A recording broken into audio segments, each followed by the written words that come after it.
દ્વારકામાંથી સમાચાર સામે આવી રહ્યા છે। દ્વારકાધીશ મંદિરમાં પૂનમ અને પવિત્ર પુરુષોત્તમ માસના અવસરે આવતીકાલે મંગલા આરતીના સમયમાં મહત્વનો ફેરફાર કરવામાં આવ્યો છે।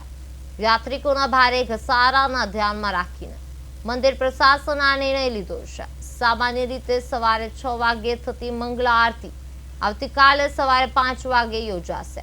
ભક્તો માટે મંગલા દર્શન સવારે 5 વાગ્યાથી 8 વાગ્યા સુધી ખુલ્લા રહેશે।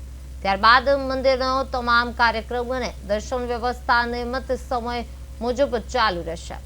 આ અંગે મંદિરના વહીવટદાર હિમાંશુ ચૌહાણે માહિતી આપી હતી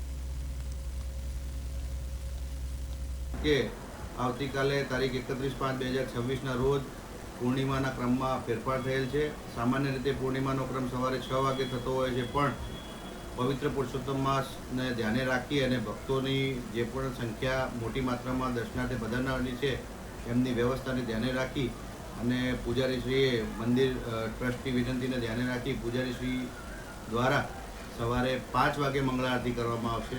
તેથી તમામ ભક્તોને આ મેસેજ પહોંચે અને મંગળા દર્શન સવારે 5 થી